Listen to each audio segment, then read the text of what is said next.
First of all, I want to thank everybody for coming out. My name is Coach Ted Gustus. I am the commissioner of the Public School Athletic League here in Brooklyn for the boys basketball and also for the girls as well. It's great to see Grady High School here. You guys, we had a meeting prior to you coming in here, and when I share with you what you are a part of, y'all gonna just shake your heads, because it's gonna be so incredible that you know that in this place you started something. I want to first, before we get started, I want everybody to turn off put their things on vibration and so forth, so we can go through this ceremony nice and clean and smooth. All right? So first, I want to introduce the family of Rolando Blackman. And so your round of applause would be greatly appreciated. And that's Mrs. Blackman and the two little ones. And coming with him is his son, Vernell Blackman.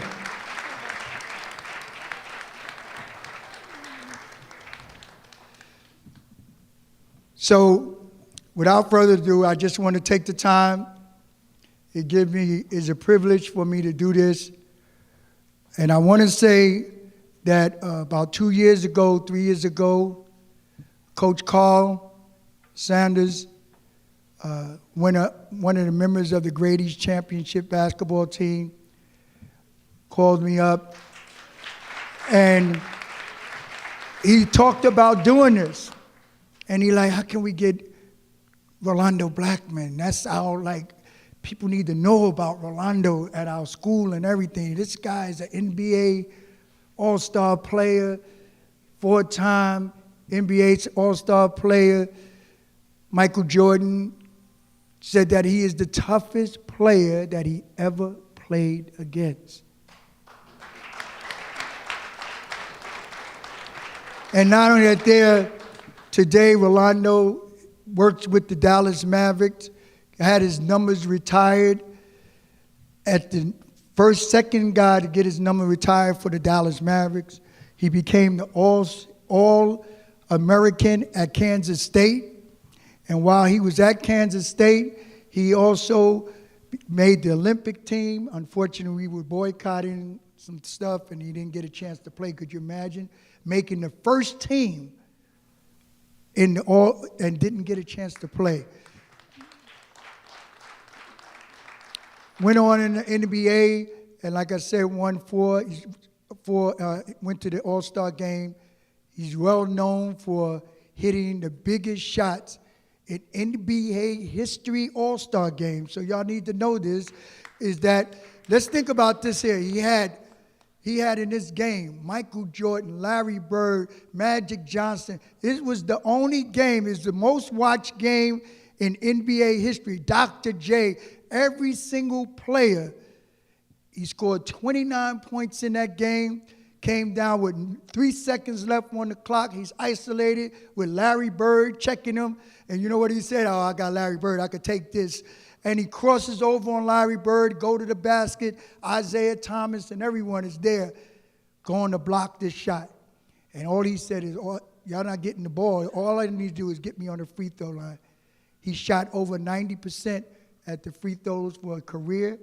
Shot over 50%, one of the only players to shoot over 50% career. I'm not talking about 41, 42, I'm talking about 50. One of the highest scorers. Then he came here to New York, got traded to the Knicks. Yeah, that was a big thing. Got traded to the Knicks because he needed to help Patrick Ewing win a championship. They took the Knicks to 1995 to the championship. And all of us know we love us some John Starks. But I got to tell you, they had Rowe that was ready to go, and they kept him on the bench. And still today, Pat Riley apologizes. He says the biggest mistake that he's ever made as a coach was not putting Rolando Blackman in the game. And that was incredible. I was like livid, you know, because you can imagine it. And he was getting wide open shots. You can't give Rolando wide open shots. He shoot them in your face, so you can't give him wide open. So I'm excited. I want you to know that I want y'all to stand up and give a round of applause for, and it ain't no more stopping us now, guys. Let's give a round of applause for Rolando Blackman.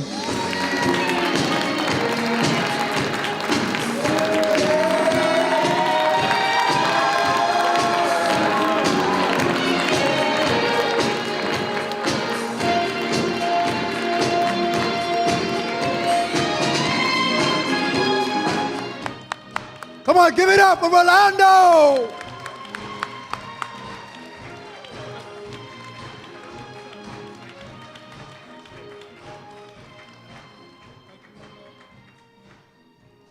Thank you so very much. Everybody could be seated. We have a long day today. We want to first thank the Borough President of Brooklyn, Mr. Eric Adams, who's not here today, but he left us in good hands because he left his number 2+1, I call it, smart man, with us, and she has taken care of business for her and her staff. So to welcome you, I'd like to bring up Ms. Martin, who's going to do some great things for Mr. Martin.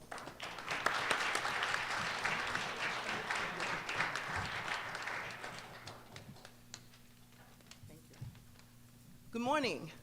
Oh, come on now. I know William H. Grady is in the house. Good morning. Good morning. Excellent.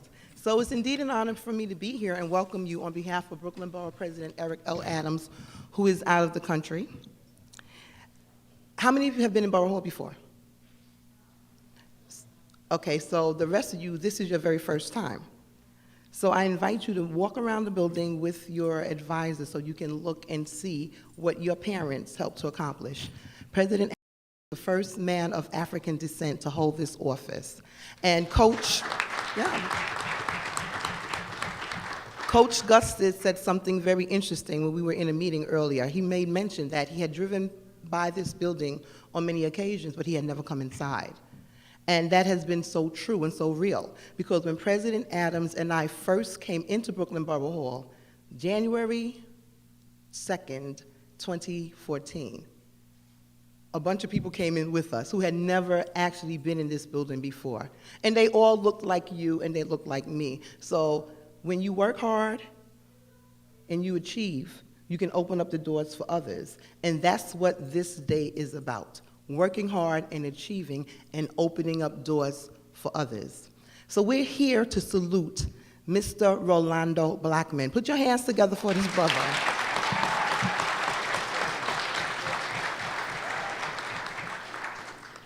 He is a hard worker who came from a place called Panama, which we share those common roots with our relatives, my grandparents, and he's from Panama. He lived in Brooklyn.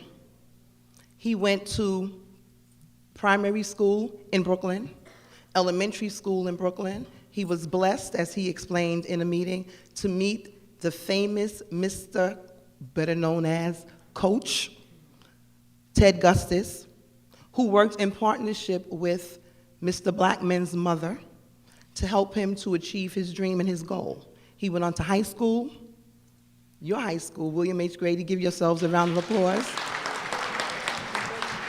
William E. Grady. And he went on to college. But he came back. He's here. He's back in his community.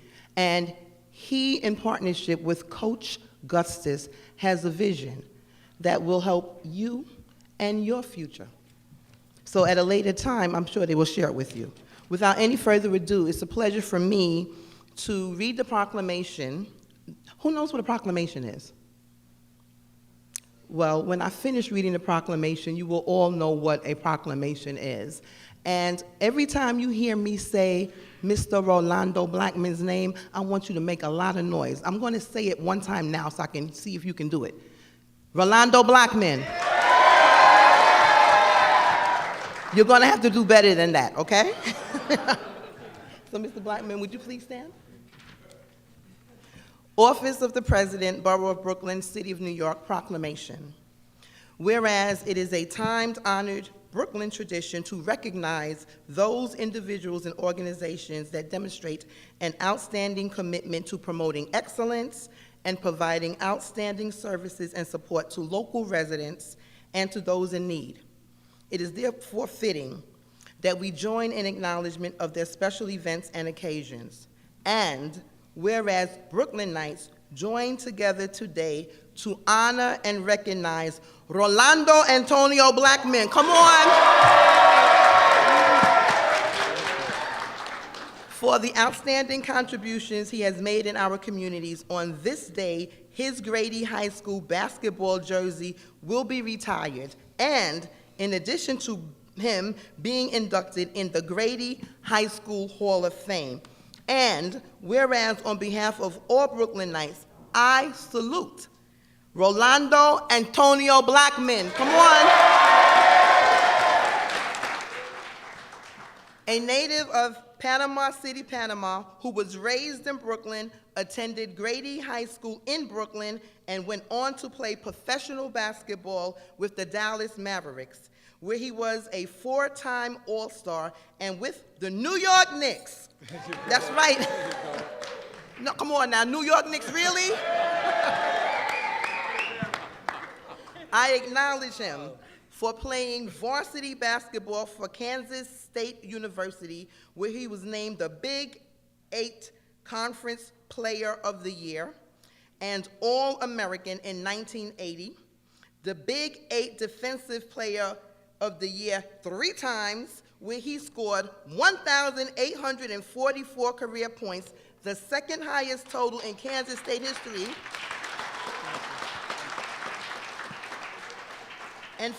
And for being selected as a starter for the 1980 Summer Olympics basketball team prior to his senior season. I commend him for never being fouled out of the 865 games he played with the Dallas Mavericks, and for being noted as one of the NBA's all-time scoring leaders among Hispanic Latino players. I applaud him for holding many titles and positions after his pro career, including serving as the defensive coordinator for the Dallas Mavericks under Don Nelson, for serving as an assistant coach for the German national team, where he helped lead them to a bronze medal at the 2002 World Basketball Championships in Indianapolis, for being hired as one of the Mavericks television analysts, and for being hired as an assistant coach for the Turkey national basketball team led by head coach Bogdan Tanjavik. I appreciate him for making a positive impact on the lives of others. I thank him for all that he has done to touch and improve the lives of many, helping to move our communities forward as one Brooklyn. Now you gotta listen because you'll know what a proclamation is. Now, therefore I, Eric L. Adams, President of the Borough of Brooklyn, do hereby proclaim January 29th, 2019 as Rolando Antonio Blackman Day in Brooklyn, USA. Come on, get up.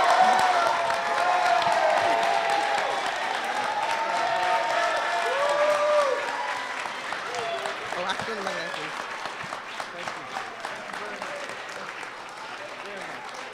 Thank you.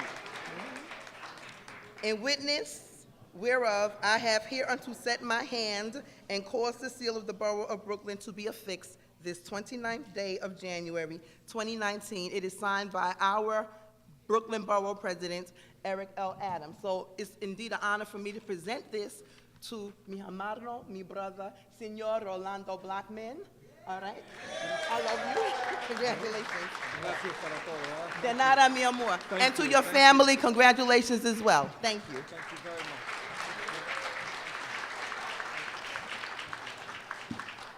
Thank you. You did all that?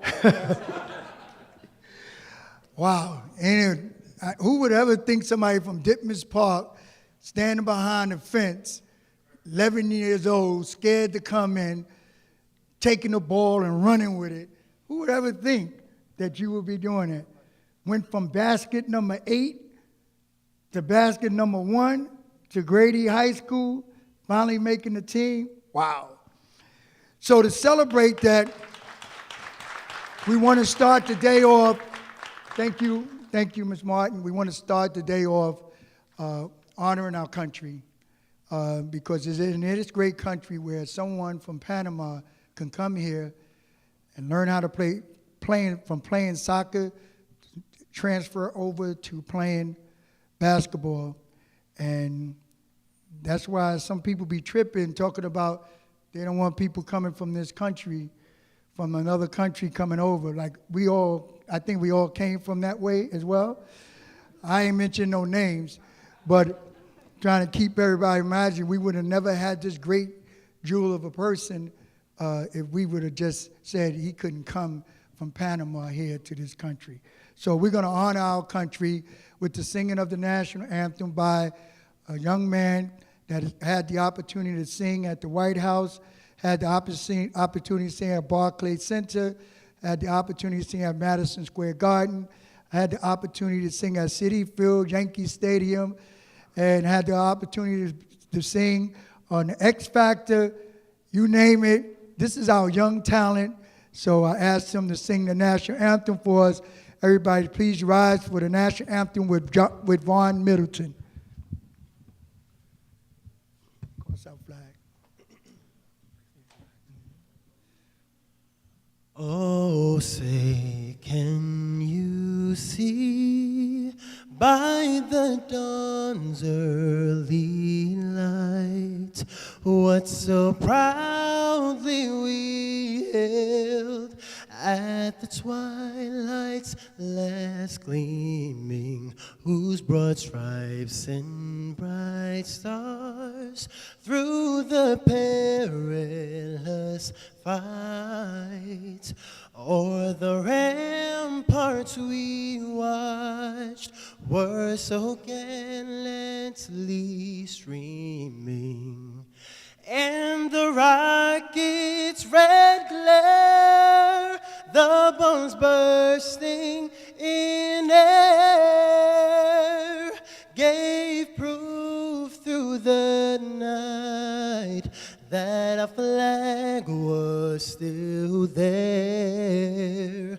Whoa, say, does that star-spangled banner yet wave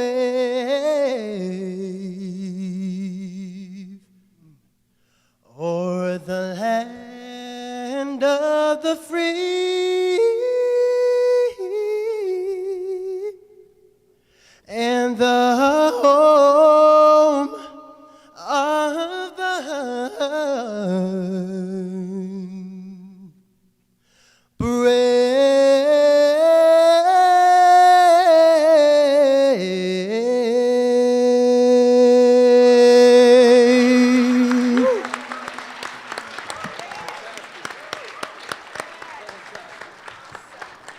Woo, boy. You know, he went for the Guinness Book of World Record. I traveled all over the country with him singing that song, and every time he does it, I could feel it in my body. So without further ado, let's take a look at the history of Mr. Rolando Blackman on the screens. Yes. Keep hope alive. Keep hope alive. That's been the most influential of me has been a guy by the name of Ted Gustus. Whenever you taught him something, he would always be attentive, he always listened.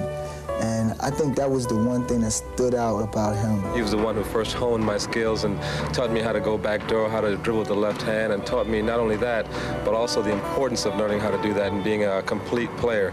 The guy who helped me one day when I went to the park one day, my mentor by the name of Ted Gustus. Right. And Ted Gustus was special because he pulled me from behind that fence one day as I was looking around. He just came and asked me if I wanted to play, and he brought me around to the park where he had his little special program of 8 baskets. And on the 8th basket were kids like me who couldn't play, who was throwing it over the rim, throwing it over the place.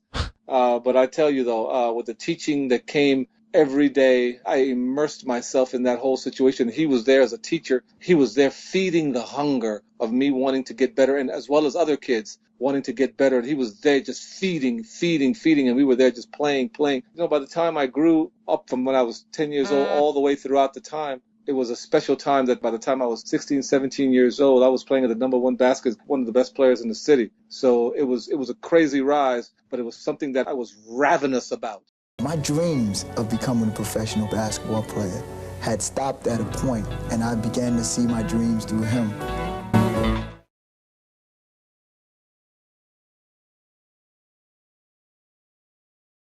Out at the scene, and you know, if you notice, Galbo holding outside in the lane, took the jumper, rejected by the big man.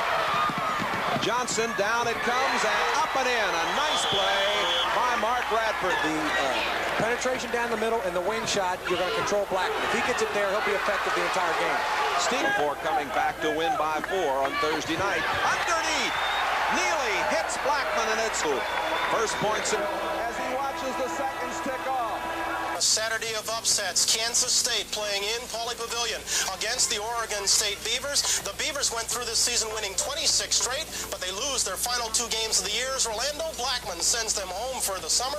Kansas State, a winner. Out of the Big 8 has knocked off the Oregon State Beavers at Pauley Pavilion.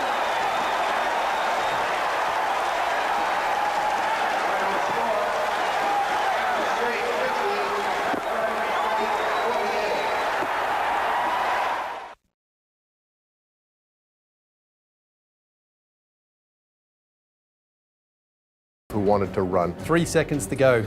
Kevin McHale actually misses a shot. Moses gets a big tip in. The East take the lead, and the West call a timeout. Pat Riley calls a timeout. What was the play he said in the huddle? What was the play he drew up? Well, the main factor was that he had a play that had different options of Magic coming and get the ball at the top. He had the ball going to different areas of the court so that people could have a chance to turn around and move. I was coming through the last option on the side to being able to, if everybody was guarded, to come up to the side and get the ball. And lo and behold, I popped hard, got the basketball, turnstile bird, and did what I was supposed to do, which was go straight to the bucket and see if I could put the ball in the hole, and got attacked by 3 players and got slammed. A foul is called with no time remaining. I thought he was going to pump and then take it back. Right. But he didn't take it back because I was trying to go behind him and smack it. But I think I smacked him in the head. When did you realize that you had to hit 2 free throws to save the game? As soon as the foul was made and I heard the buzzer simultaneously go off. It's exactly why I just went into a cocoon myself. I understood what was happening, and you could see me. I could remember the time walking to the free throw line, looking down at the ground, trying to compose myself. He's the guy that folds his socks, you know, everything's got to be neatly tucked in, everything's got to be tight, you know, he's got to, you know, and the seams on the ball has got to be right, his fingernails got to be cut right. I mean, everything has to be just like perfect. Right. Putting my hand on my forehead to make sure that my fingertips were wet so the ball would grip. Just going through the process of getting myself ready to put these free throws down while hearing all kinds of stuff from Isaiah. If I could just rattle him a little bit, right? Yeah. And Magic knows what I'm trying to do because everybody knows how Roe is. Yeah. Could you hear Isaiah what he was saying, or was it just sort of noise and you just could hear that familiar voice even if you couldn't actually make out what he was? No. I heard the words that he was saying, and some of them were very, very tough for sure. And he's like dead serious. I mean, not giving me no rhythm, no eye contact, and you know, nothing. Sometimes he'd be yelling and screaming, and Magic would be covering up his mouth, going, whoa. Forget him, Ro. Don't listen to him, Ro. You gonna knock it down. Knock him down, baby. Knock him down, Ro. When no one's on the court, it's a little bit of a different feel. So I was just trying to concentrate on the rim, put the basketball up to the circle that I see, making sure that it's in arc form, that I can get to the point I'm looking at, release the basketball up and over, and it hit the front, hit the back, and jumped in. Boom, I knew I had the distance then. And his face was like, yeah.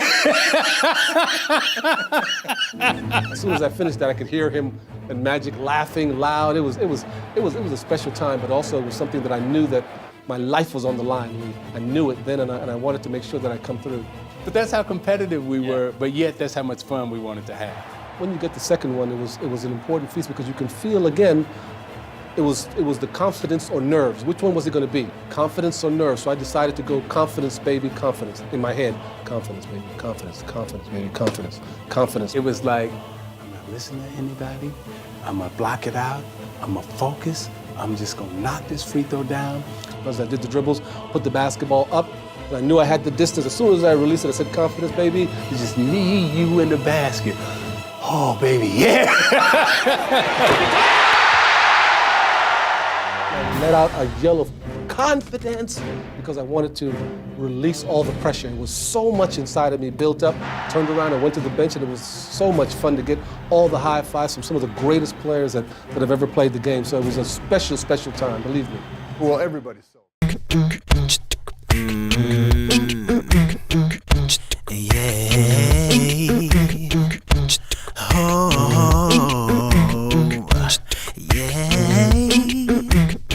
Come on now, you got to feel me, baby.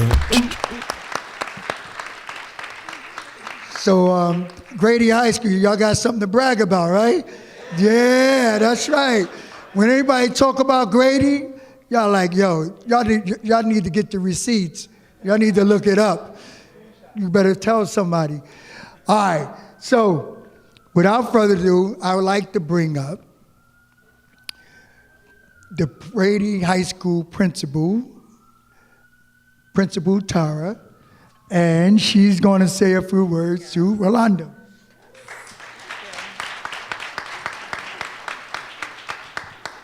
First of all, nobody better say anything about Grady. That's number one, unless it's good.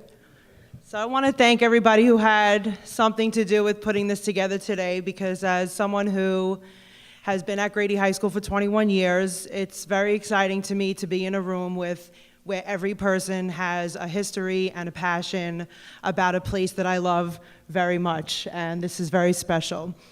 We're celebrating a student athlete, all student athletes. My athletes are here today. Their coach was my student, my athletic directors. A student athlete is a very special breed. They all have a story. Some of the chapters are the same. They have to pass all their classes. They have to have good attendance. They have to be model citizens. They have to stay out of trouble. And they have to do all of that while being great players. And that means practicing. That means staying up late, being present, being at their games. And it's just double the work of any other student. And a student athlete is a special breed. So today, we're celebrating a lot of things. We're celebrating student athletes. We're celebrating Rolando, who inspires us to always remember that we can pursue our dreams with enduring passion, and we can be anything that we want to be. And above all, tonight we're going to celebrate Rolando coming home to a very special place to all of us, and we're going to welcome him there, and we're very excited about that. So I want to present him.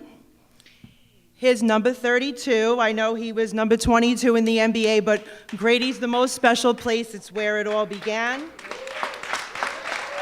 And we're really excited to welcome you tonight, where you're going to get to see all of these athletes show you their passion on the court, and you're going to be really, really excited and proud of what you see. So we're excited to invite you tonight. You're very welcome. We can't wait to have you tonight. Yes. Thank you. Very, very nice, very nice. Let me have that, please. Thank you. So I was telling Grady High School that they were a part of today, which was something very, very special. And while you guys were upstairs hanging out, everyone trucked down here to the Borough Hall to be a part of a very important meeting as we start to build our campaign. So y'all need to know that we are building a New York City High School Basketball Hall of Fame Center for our boys and girls and people so we can show the history. So I want y'all to just take a sneak peek at it right here. Just imagine individuals now, when you graduate from the high school of Grady, you're alumni, you will be part of this. You are a part of a huge fraternity. You are special because you made the basketball team, and I don't care if you made it as a manager or whatever, you are part of the basketball team. Tell you a quick story. A young man played for Truman High School. He didn't make the team for 4 years straight. Each year, he was a manager. He went on to St. Bonaventure's. And while he was at St. Bonaventure's, he didn't make the team. He didn't get a scholarship. And one day he was hiding out in the arena up in the top, and one of the players got hurt. And because he used to hide out in the arena, he used to watch the game, practices. So he knew every play. He came down to the coach and he said, "Could I try out for your team?" He got on the court because he knew every play. He got on the court. Coach put him in on the team, and he made St. Bonaventure's basketball team. And he's not here today because his mom's sick. He wanted to be here. He is the founder and president of a company that you all know called Game Over. And his name is Eric Hicks. And imagine a guy that was a manager went on to play Division I basketball, and because he wanted it that bad. So I just wanted to let you know that every one of you are part of this fraternity that we have. So you're going to be hearing a lot more about this, and I'm going to give a book to Principal here so that she can read it and share it with the rest of the team. All right? Thank you. So, Rolando, of course, he had a son, and his son is a guy that I love very dearly because he's like my grandson. Because if I coach the father, and then here comes the son, he's like my grandson. And I had the great privilege, thanks to him, to have him come from Texas to come live with me in Brooklyn. Now, the way they were living at in Texas, and then you coming back to Brooklyn, and I'm from Brooklyn, Brownsville. So you know he must have trusted me tremendously to have his son come to Brownsville. But that's what kind of man he said, because you know what? What Coach did for me worked, and what he's going to do for you is going to work. And I'm so proud of his son because his son went on to play at Canarsie High School, 2 years. Was a slam dunk champion there. I still got that video there, slam dunking it. And he needed to get out of Dallas anyway because his dad, everything was Dallas, you know, number 22. So at least when he got with me, he thought he could hide. On his phone, every time I would call him, he had a song. I got a feeling somebody's watching me. He was talking about me, because everywhere he went, I knew. I was in Los Angeles one time, and he was hanging out with some girl. I ain't gonna try to mess with your stuff. And I called him up. I was like, "Yo, I heard you was in Burger King with some girl." And he like, "How he know that?" And sure enough, everybody told me, "Yo, I got calls. Yo, I saw Vernell in there with some girl in Burger King." And anyway, his name is Rolando Blackman, his son. Let's give a round of applause for him.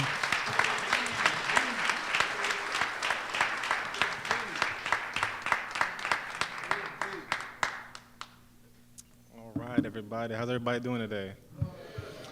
First thing I want to talk to you guys about is my young student athletes, which is, what is your ambition?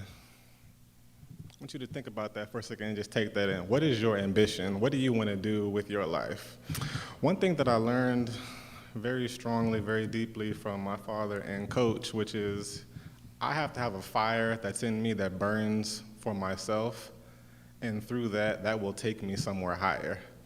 When I came to New York, I didn't really have that fire because there was no reason for me to. I never saw anything that I wanted to do, that I wanted to reach for. So coming here, Brooklyn, where the real ball is at, real basketball is at, it's like you have to learn quick or I wouldn't make it, kind of thing. Being in Canarsie, moving around with Ted, it was very important for me to learn that very quickly, so that way I could start to put the pieces together for myself to move forward the way that I wanted to. Just me and I have 3 older sisters. It was very important for us to kind of have that at a young age. Each of us played a sport at some part of our life to kind of help us develop that and to help us move forward. I played basketball. My older sister, Valerie, she ran track. My middle sister, Brittany, she was I want to say that like a powerlifting champion kind of thing. Yeah, she was 4th in the state for powerlifting. And then my sister, Brianna, she was a music fanatic. She went to Belmont University where she sung and has a degree there. So each of us in our own way had to find that fire and then take it to what we wanted it to be. I want to read off just some of the degrees that we have over here. So my older sister, Valerie, has a BA in financial consulting. She just got her master's in, she got an MBA in IT management. My sister, Brittany, has 3 degrees. One of them I don't have on here, but it's one of them is she's a registered nurse. The other one is psychology, and again, don't have that 3rd one. Younger sister, Brianna, she has an undergraduate degree for Belmont University in music, and then right now she's at SMU studying for her graduate degree, doing her JD and MBA.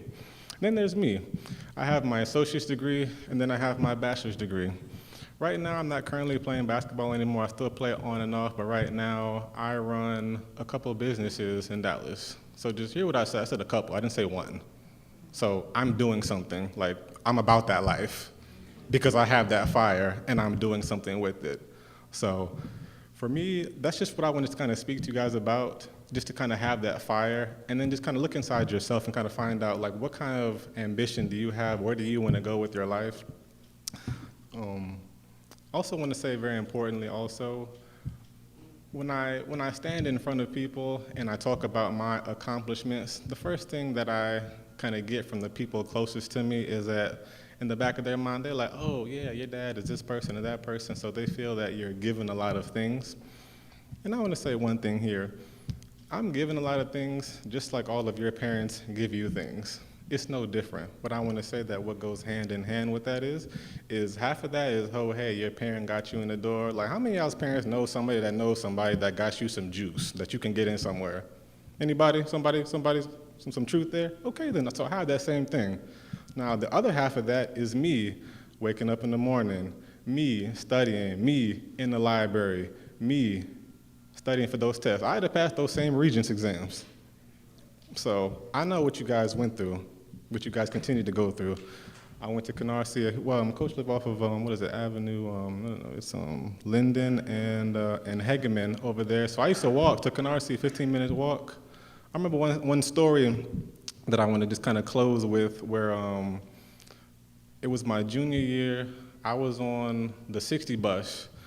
And I was telling Coach, like, okay, I'm going to go over to McDonald's, get something to eat. First time riding the bus in New York, first time. So I got my little pass. I'm like, all right, got this bus. It's going to take me right by McDonald's. I'm going to get there. So I get on the bus. And what I didn't know was that the bus had different routes. So, the bus will go one way, and then it'll go way, way around, and then kind of come back around the corner. So I got on the bus, and I knew where I was supposed to get off, but I was like, I know that the bus circles around and it stops right in front of McDonald's. But what I didn't know was like the other route. So I get on the bus, it goes way, way around, basically to the end of the line. I ended up on Williams and Flatlands. So I was over there, I got out the bus.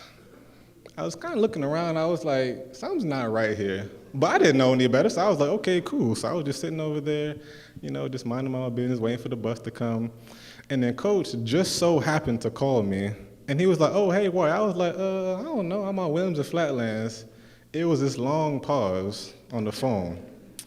He said, you have no idea where you are. sit there, don't move, and then hung up the phone. I swear to you that my heart dropped. You know how it's just like somebody's telling you like they're coming for you, and you start looking around, and it's just like the leaves on the sidewalk start blowing, and I was like, oh my, like, where am I? You start looking around. I want to say it was, I was right outside of some projects, and it was, it was on Brookline. It was a lady, this old lady, she was waiting for the bus. I was like, let me just stand next to her. Maybe by association, I won't have any problems. So I was like, it was just it was a moment for me from my first year kind of being around. But after that, Coach came, scooped me up, gave me some updated directions on how to get to where I needed to go, and I made it there. But it's all love here, so I just wanted to share that with you guys. Hopefully you guys took something from what I said about your ambition, and hopefully you can piece that together to help you all move forward in your life. So thank you.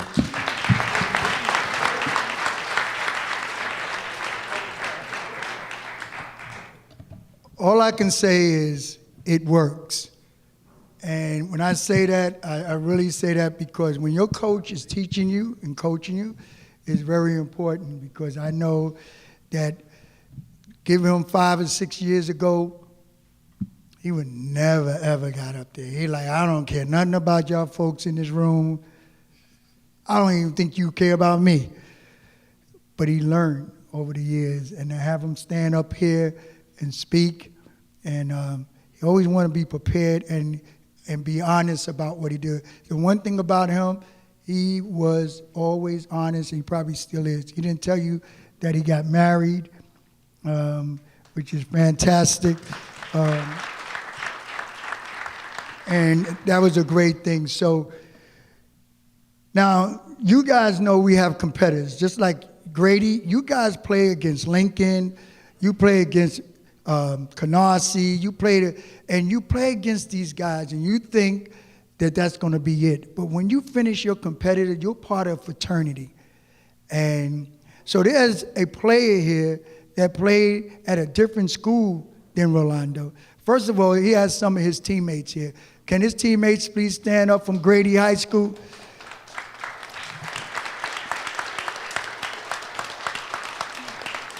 And I told them, I know them very well. I told them I'm glad they look like that, because I told Ro, we got to stay in shape, right, Ro? And they didn't embarrass you. But this guy played against Ro, and he was one of the premier basketball players back in the days. We all knew about him. And so I just wanted him to come up and say a few words that he's here. He's very well known. You guys got to look him up. Unfortunately, we don't have you know what? This is what y'all have, so y'all could catch everything. We don't have YouTube. So y'all didn't know that I had a killer crossover, right? Y'all probably like, old school, y'all didn't know that I got that, right? But one day I'm going to come to practice, because even at 65, I still got it. All right? I'm going to come to practice. I'm going to come to one of y'all workouts. All right? And I want to show you how you can do some things without doing some things. All right? But I want to introduce, I'm glad he's here. Everybody give a round of applause for Earl Nesbit.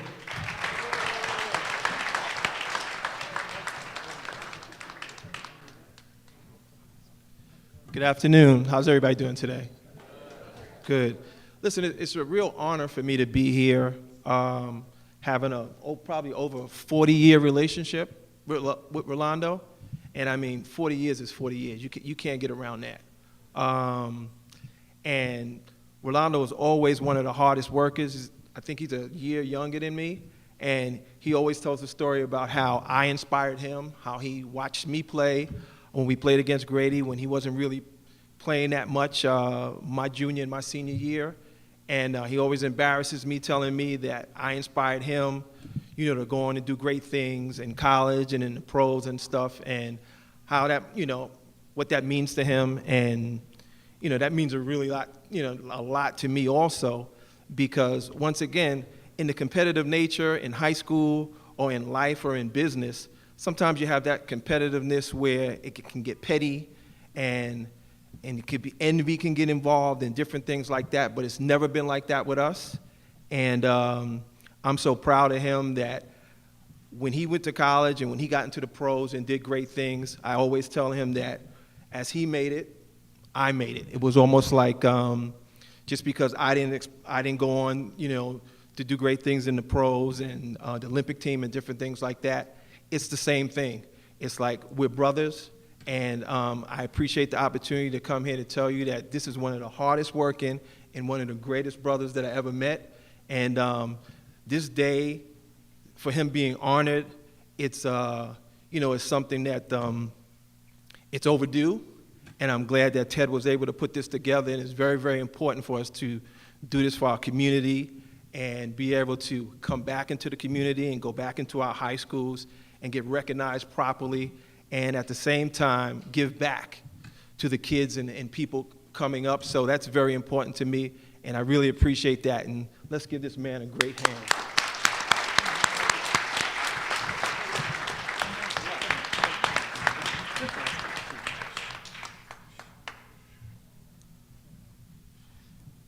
Earl is always showing up in the clutch. Just so y'all need to know, we have the one and only, not the one and only, but the sister of the one and only, great Pearl Washington is here. Janet.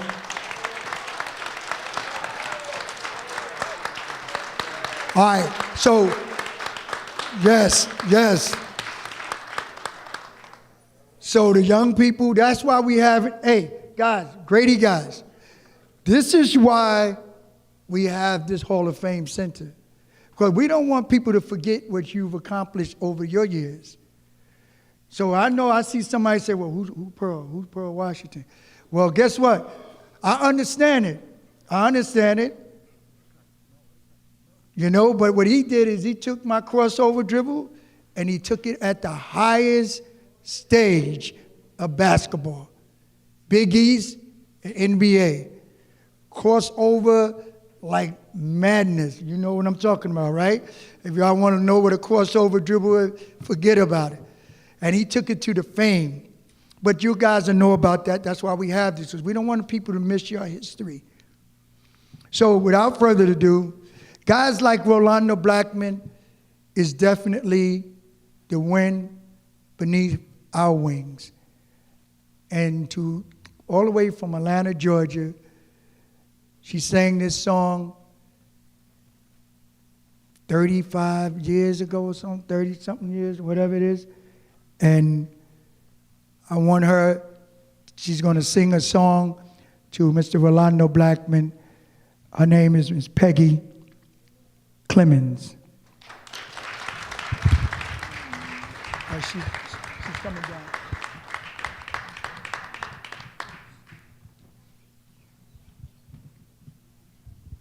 This is very exciting to me because I am an original Ocean Hill-Brownville teacher and guidance counselor and administrator and phys ed teacher. So I had my own basketball teams and my own volleyball teams. And I met Coach, and Coach and I just began to mentor the whole Ocean Hill-Brownsville. And I'm excited for you, Rolando, being honored today. And in times past, he would actually have me sing this for Coach, so I'm going to do what you asked me. I'm going to sing this for Coach from you. What?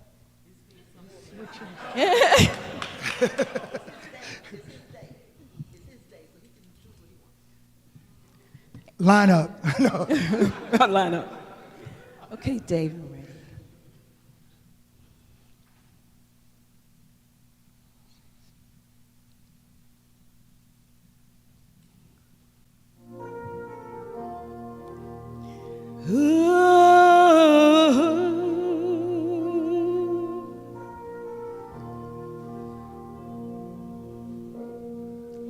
It must have been cold there in my shadow to never have sunlight on your face. You were content to let me shine. That's your way. You always walked a step behind, and I was the one with all the glory.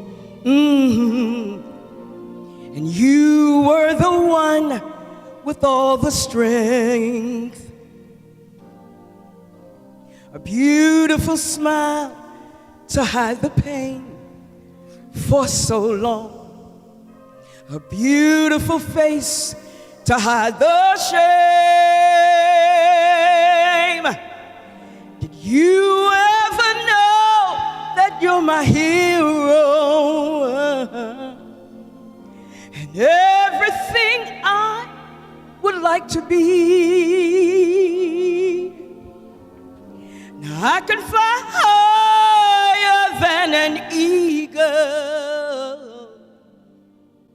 for you are the wind beneath my wings.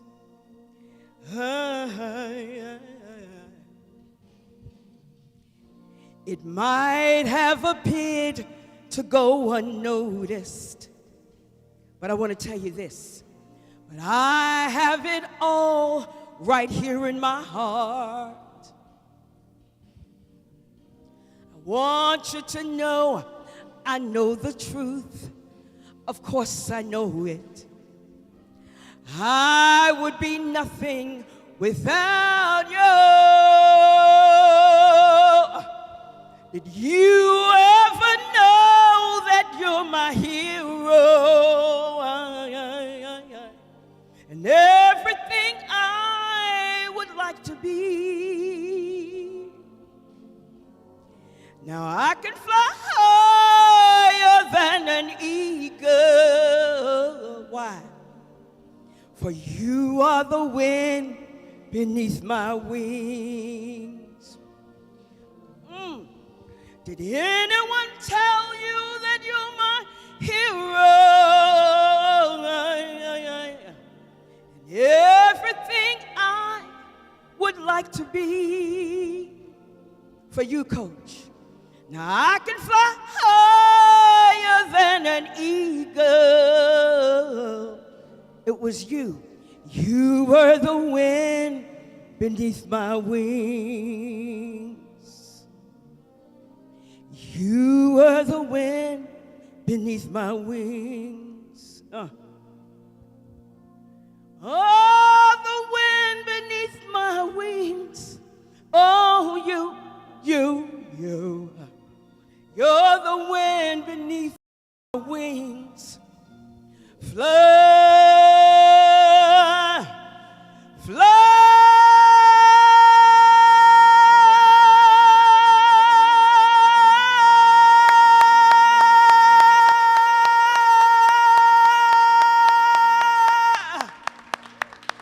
Oh, the wind beneath my wings. Thank you, thank you, thank God for you. The wind beneath my wings.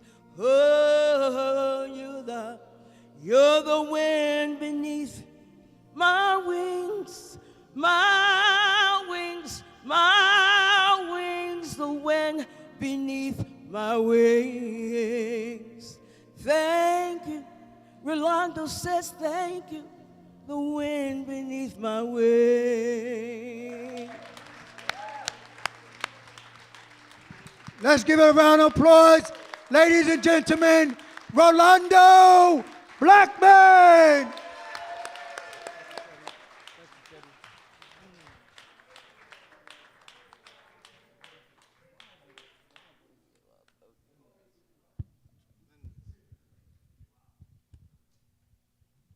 Now give another round of applause. Wasn't that fantastic? My goodness, man, I haven't had tears in my eyes for a long time. For a long, long time, too, boy. I tell you what, talk about the power of what people can do for you in your life. If I take a minute to try to compose myself, simply because it's It's important for you all to know and understand how important it is to have great people in your life, people who care, people who know and understand what your future is like, what your future is going to be, the importance of being able to spend the time with you, to being able to spend time in caring for you, being able to spend time as delineating of their time, their thought process, to being able to put you in the place you said you wanted to be, and giving you the opportunity to being able to fulfill all the dreams in your life. All of you have to know and understand that the power is within you.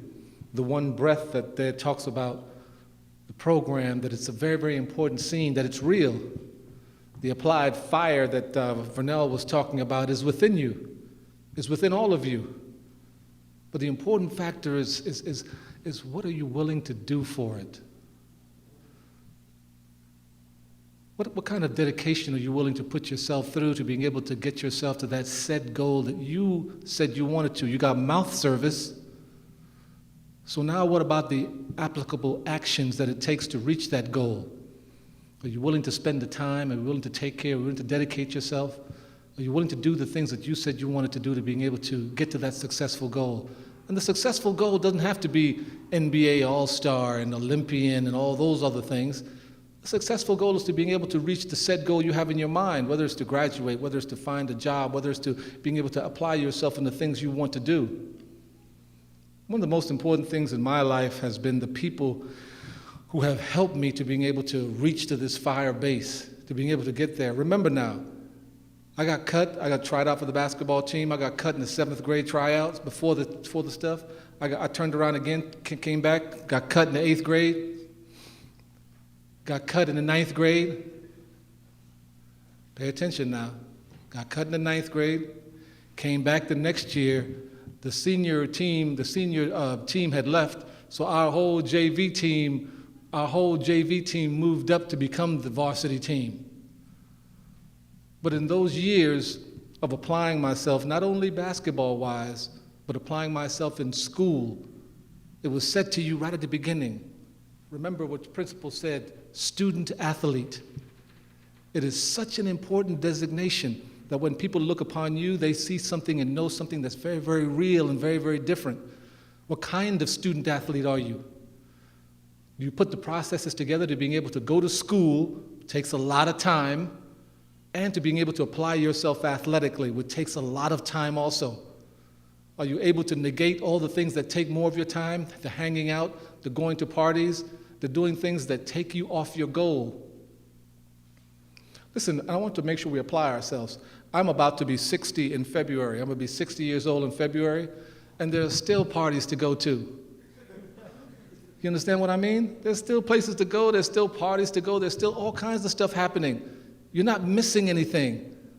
But what the important thing is right now is to being able to put yourself in a place where you can do the studies, apply yourself mentally to being able to get ready for that future forward things that you say you want to apply yourself for, to being able to know and understand, I want to be a doctor, engineer, I want to be whatever it is you choose, to being able to apply yourself to the requirements of what it takes to being able to get it done.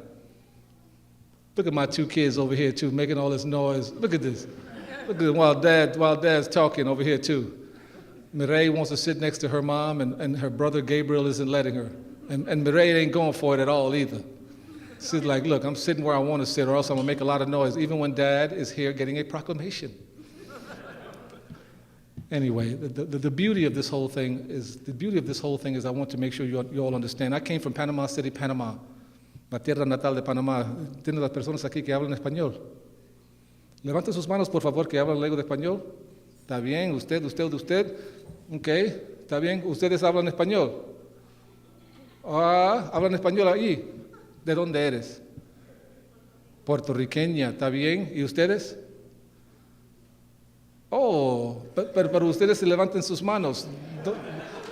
Pero no puedo hablar la lengua de español, ¿ah? Ok, no problem. No problem, no es un problema para nada. I want to make sure you understand that I came to the country speaking Spanish just like this too. I had to go to remedial reading classes in the morning for the 3 years before I met Ted. 3 years I had to go in the morning at 6 o'clock to try to get the language down, try to get the boy went to the store.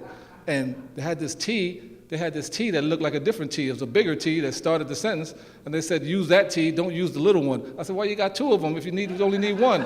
You know what I mean? Why you got two T's for? But okay, so I'll use this one, and then you have the whole piece of the puzzle, and then they had this dot at the end of this dot. It's like, okay, that ends the sentence. Oh, okay, but if I wanted to continue, I put this other thing that like this and say, oh, that's a comma. And then you use that to continue the sentence, and then you build 3 of those. Oh, then you got a paragraph. You put a space in between it, and you do the same thing over again, and at the end of that whole thing, then I have a full letter. Look at that. Learning the process when I came to this country, being able to apply myself from being able to understand exactly what the requirements are for success. What I had was also an ability to keep quiet when people are speaking to you that you think have knowledge. Quiet and all up. Those who came before you, being able to give you the knowledge. You guys have, ladies, you have coaches and people that have a depth of knowledge, not only about the game, but about life. All you have to do is ask a question and they have a diatribe of things that you can teach you. But you've got to be able to count yourself lucky to being able to try to, not what's on the street. I'm just going to tell you now, not what's on the street, because you may think that you're clairvoyant and you know what's happening, you know what's going on. You don't know. You don't know. Don't try to play it forward because you don't. The important fact is to find the people that care about you, that trust you, to being able to put a stamp on the things of knowledge. And then put yourself in a future forward lane to being able to move yourself forward. Not only from your basketball to your school, to your diction, the way you speak, the way you present yourself. There is no way that anybody's going to make it by showing their draws when they're walking around. I'm just telling you. I'm just telling you with love and care. You know what I mean? I don't know what style that is. That's not black culture. People talk about that's black culture. That's not black culture. Who's that about? How are you going to culture? How are you going to put that inside of a culture? That's our culture, or we got to speak. We got to be time to be going down to go down there before. We're going to try to do that kind of thing, and we're going to make it before. We're going to make it high and stuff like that. We're going to do. Okay, and then people talking about that. Well, that's black. Well, that's not black culture. Why do we have to get the decorative sound of that? Why does that have to come down here where that kind of thing is put on us? That's wrong. Put yourself in place where people can look at you, because people do that all the time. They make an assessment of you just by sight. We always talk about that, oh, don't judge, don't judge. Hey, listen, people judge all the time, every day, 24/7. But put yourself where you can light that fire that Vernell was talking about, and where you can live your dream, being able to gather amongst those who are nearest to you, who care about you, who listen for you, to being able to move yourself forward, because everybody wants to help you. Everyone wants to help you, but you've got to be able to be seen as going somewhere. You've got to be doing your schoolwork. You've got to be able to apply yourself. You've got to put yourself in that lane where people now can push you forward and get the things done that you need to get accomplished. I had dreams all over the place. I remember Teddy telling me a whole bunch of things, listening every day, from when I went from not being able to play to all of a sudden, by the time I was 17, 18 years old, to being one of the best players in the city. But that was a burn inside. You couldn't put your hand inside of my chest because of the fire that was burning to be successful. The love and care I got from others by just asking a question. Spend time with people who know. Listen. Ask the question. Suck up that knowledge that will help you later on. Very, very important. It's not 8 of you, 6 of you getting together and everybody's talking trash and everybody's like, that's a good idea, and that happened. It's not like that. It's not like that. It doesn't work that way. It's cool for a minute, but you have to understand what you're going to require later on for your life. And if you understand that, then you can work toward it. I'm going to tell you something very funny. I'm going to tell you something that sounds crazy. The library is a good place. Studying for tests is a good thing.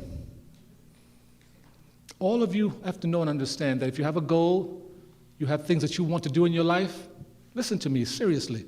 Get together with the other people who are doing the same thing.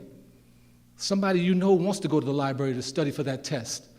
Somebody you know wants to do the things that are important to being able to prosper, to be able to move you forward. That stuff is so much fun. You get into a library, you start talking about chapter 5, chapter 6, chapter 7, you start getting all the answers. Next thing you know, you're in class, you constantly raising your hand. Because why? You spent the time. Instead of trying to slink down when it's, okay, let's go over chapter 4. And they're like, oh man, I hope you don't call on me, because that's like, oh man, hold on. What happened to chapter 4? What happened? None of that. But you've got to put the time in to do the things you said you wanted to get accomplished. I always had heroes and people like that. I mean, Earl can tell you a lot about himself and all that kinds of stuff too, but Earl was one of the baddest guards in the city playing for Lafayette High School. He played with another guy by the name of Ron Chisholm and Stretch Graham. You remember them fellas? Fellas, you guys remember them? Some bad boys. I mean, they were the hit of the city, and he was the lead point guard on the team, running the whole show. I mean, putting it all together. They had big battles with Canarsie High School all the time. Big fights, the top 2 teams in the city playing and going off back and forth with each other. So I was looking at that. And trying to understand how he was not scared on the court. Because I was in high school, I was like, man, that stuff started feeling a little funny. You know what I mean? It's like, okay, it's time to go. Even though I was a good player, I couldn't get to his level of what was happening. All those things, the command, control. So I keep telling you that you find your heroes in many, many different places, many, many different areas, and things that you remember when you go back on it and see what the higher level was. I took Ted's higher level to Earl's higher level to seeing things that happened in college and kept myself moving forward. You have got to go to class. You have got to put yourself in an area where you make friends and relationships. Friends and other relationships. It can't be just one culture. You cannot just be hanging around with just black people, and white people can't just be hanging around white people. You cannot do that to yourself. Do not do that to yourself. That's not what's happening. Don't do it to yourself. There's a beauty in knowing people from all over, from Far East Asia, South Asia, from everywhere. I get a chance to travel the world and get a chance to make friends everywhere. Teddy was just talking about different things the other day too. I just came back from speaking to His Royal Highness Isa bin Ali Al Khalifa of Bahrain. And these are people that lead and run the country, moving on. They love basketball. They love the things that Ted's doing with the One Breath program. In Bahrain, they know about One Breath. See what I mean? And they're on their way to being able to help and to do different things all the way around. But it's just being able to communicate to yourselves that you'll be able to get relationships, different people all over the place. But make sure that your package is contained. Make sure that you're ready to go. Your school, your diction, how you look when people first look at you. How you look, because from there, if they want to get closer, they're going to get closer next to hear how you speak. And then from there, they get a chance to apply yourself. I'm not telling you not to say what's up with your boys. I'm not telling you not to do that. I'm not saying to say, what's up, what's happening, what's going on, how you doing, But can you imagine you doing that in a business setting? Can I do that in a business setting? Can I go to Mr. Williams, yo, what's up, Mr. Williams, what's happening, man? Can I do that? No, and you know it. So get both tracks. Stuff that you're doing in the neighborhood with your boys and you're having a good time, super. And then develop the other track. The other track also too requires you to speak properly, look right, and being able to put yourself in a place that can move you forward. The word is for, it's not foe. And it's not them, they, those, and that. It's them, they, those, and that. That's how you pronounce the word. Also, I'm not speaking white. I'm speaking the words the way they're supposed to be said. If you can say it this way, you open up 12 lanes of highway for yourself in the world, all over the world. It's important that you format yourself in a way that you can move yourself forward. And if you can do that, you can become a true student athlete by playing the game and also formatting yourself for the world later on where people will value you and respect you because you're inside of that spectrum. Very important. I want to thank you, Principal. Earl, thank you for all the times. Anyway, I'll see you this week, next week, whatever the deal is as far as all that's concerned. My son, Vernell. Miss Martin, thank you so very much for the proclamation, too. It's a fantastic thing to be here, to have the opportunity to be back in Brooklyn on a regular basis and have the opportunity to work with Ted on this fantastic dream, this fantastic vision that's going to be happening all the way throughout, and the important stuff. The song brought me to tears, simply because it is true. It is true. The wings beneath my wings. The wind beneath my wings. I mean, you're talking about Ted and the life that he's given me and the opportunity that's there. Teddy, you know what I mean? Thank you so very much. The opportunity. The coverage of my life, the pointed figure, the opportunity to move forward, because I chose to listen and I chose to take direction from somebody who was trying to help me and giving me the very best that I possibly could. I could not have made it without him. I could not have been here. Understand what I'm telling you. It is an important factor in life that love comes in many, many different ways. My father wasn't in the house all the way around and fighting and all this stuff going through the whole thing. But when I came out in the streets in the morning, I had Ted out there telling me exactly what to do, exactly how to apply myself, put myself together.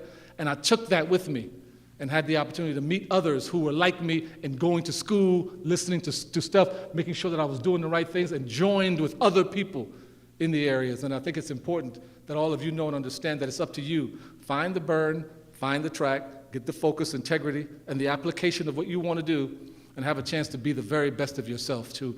I thank you all very much. Appreciate being here, and I'll see you all a little bit later, too. Thank you very much. Vaughn, thank you for that. Thank you for that sweet song, my man. Thank you, thank you. Much appreciated. Thank you. All right, everybody remain seated for 1 second. We're going to have Ro and them go out with the family, march out, and then you guys can follow, because we have a room where you could take pictures in front of the step and repeat. Those people that want to take pictures with Rolando. Grady kids, we got a big show going on at your school, so we know that y'all got to get back. Y'all be able to take a lot of pictures with Ro while you're there, because he going to be home at his house, at your house, and we going to party over at Grady and have a great time. So, again, I say this all the time. It just ain't no stopping us, and we're going to keep it going. So thank you. Let Rowan and the family make it out so they could be positioned, and then you guys can come on and follow after he goes through and go in and take pictures. Yes, remain seated. Remain seated if you're going to stay seated. Let's go. Lead Ro out.